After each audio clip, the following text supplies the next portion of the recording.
Bonjour les enfants, c'est papa. Mon mur est là. Entre Valérie Ndongo. Qu'est-ce qu'il y a? Qu'est-ce qu'il y a? Mais pourquoi tu trembles? Mais vous êtes vraiment bizarre, hein? Dès que tu arrives à la clinique, vous faites tout pour entrer à la clinique.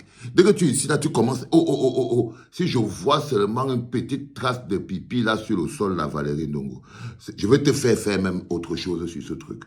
Pose-toi là. Tu flippes pourquoi? Parce que tu sais pourquoi tu es ici. Mon mur est un asile psychiatrique à ciel ouvert et ma salle d'attente est toujours bondée. Bienvenue à la clinique, les enfants. Bienvenue à la clinique Valérie Ndongo. Où on en est avec le tour des candidats à l'élection présidentielle. Ça s'arrêtait à Maurice Kamto et à Joshua Oshie. C'est la question que je me posais d'abord, Valérie Ndongo. Il me disait que c'est comment? Tu t'es arrêté en route, quelque chose s'est passé, jusqu'à ce que je vois ce message que tu viens de poster. Je te le lis. Pour la suite de Congosa TV présidentielle 2025, Cabral Libi, Akere Mouna, professeur Baebek et plusieurs autres sont prévus. Devinez qui le RDPC va envoyer. Devinez qui le RDPC va envoyer. C'est-à-dire que même dans ta tête, Valérie Ndongo, tu as déjà intégré que non, Paul Biya peut être candidat du Cameroun sans exister. C'est-à-dire que par procuration. Tu as déjà intégré le manque de respect. Tu as déjà intégré le 2 poids, 2 mesures. Le bonhomme qui doit nous faire le bilan, le gars à qui tu dois poser les questions que comment se fait-il que les enfants discutent encore l'eau avec les chèvres et les cafards dans l'extrême nord. La personne à qui tu dois demander où on en est avec les OTS. La personne à qui tu dois demander à quand c'est que la guerre va s'arrêter dans le nord-ouest et le sud-ouest. La personne à qui tu dois demander comment c'est qu'on arrête encore les femmes avec leurs enfants enchaînés dans les hôpitaux. La personne à qui tu vas demander comment se fait-il que les vacataires ne sont pas intégrés. La personne à qui tu vas demander pourquoi c'est qu'à Tanganji piétine les Camerounais. La personne à qui tu vas demander comment c'est que le Cameroun, après 42 ans, est devenu un pays économiquement sinistré. La personne à qui tu vas demander pourquoi c'est que jusqu'au jour d'aujourd'hui, construire un petit stade 42 ans avec son nom, ce n'est pas possible. La personne à qui tu vas demander où il était quand la falaise de Tchang s'est écroulée. La personne à qui tu dois demander où il était quand Bangolo s'est écroulé. La personne à qui tu vas demander il était où quand il y avait le Covid. À qui tu dois poser toutes ces questions. La personne à qui tu as intégré dans ta tête déjà Valérie Ndongo qui ne va pas venir. Il va t'envoyer quelqu'un. Est-ce que vous vous rendez compte dans quel état vous êtes? C'est-à-dire que vous exigez des opposants. L'opposant est votre moins cher. L'opposant est la personne à qui vous pouvez dire tu, toi, machin, truc, tout ça. Parce que l'opposant est la personne que vous méprisez. Pourtant, c'est sur cette personne que vous comptez pour vous apporter le bonheur. Mais vous, en tant que journaliste, en tant que société civile, en tant que citoyen, vous ne voulez poser aucune question à Paul Biya. Mais vous êtes prêt à faire que Paul Biya vienne se mettre en compétition avec des gens, alors que lui, il n'est même pas assis sur la table de la compétition. Est-ce que tu trouves ça normal, Mola? Est-ce que tu trouves ça normal? Je te pose une question simple, c'est pour ça que tu es ici.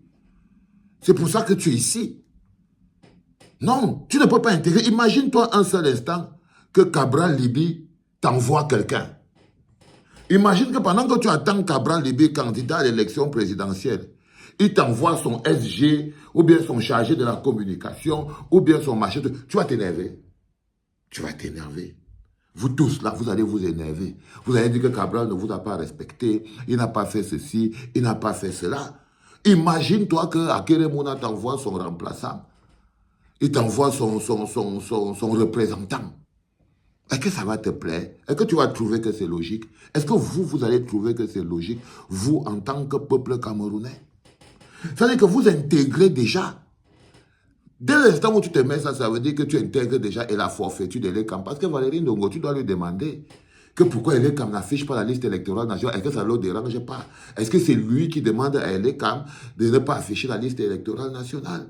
Tu dois lui demander pourquoi c'est que les policiers violentent les avocats.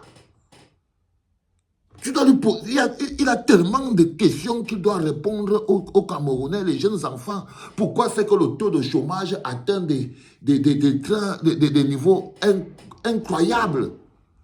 Tu dois lui demander que, est-ce qu'il sait que plus de 2000 enseignants ont déjà quitté le Cameroun pour aller enseigner au Canada, que plus de 3000 médecins ont déjà pour aller au Canada. Tu dois lui poser les questions là. Tu dois lui poser ces questions-là. Il n'y a que lui qui peut répondre à ça. Donc, vous ne voulez pas avoir tout ça, tout ce qui concerne le bilan. Vous ne voulez pas. Donc, lui, il va envoyer quelqu'un qui va venir dire quelque chose que lui n'a pas promis. Et quand il envoie les gens venir, il va venir avec quelqu'un, c'est pour qu'il vienne te dire quoi. Hein? Si on envoie Famandongo, si on envoie Tanganji, si on envoie Ngongo, si on envoie qui, ou bien Abama, ou bien Rifoué, ou bien, je ne sais pas qui. Oui, on peut t'envoyer Rifoué. Tu vas faire comment? Tu vas présenter au Camerounais que voilà le représentant de Paul Biya, candidat à l'élection présidentielle. Sors, voilà, dégage, fous le camp d'ici. On dit chez nous que comme on fait son lit, comme on se couche. Vous voilà le peuple. Je vous ai dit que si on rate la route de 2025, même la vieillesse va nous stopper. Et nous autres, on n'aura plus d'énergie. On ne pourra plus rien. On va devoir laisser le reste du temps qu'on a pour nous occuper aussi un peu de nos enfants. Et parce qu'on ne peut pas tout donner, pas toute la vie. 50 ans, il me reste combien? D'après vous? C'est la question que vous devez vous poser aussi pour vous-même. C'était pas par les enfants.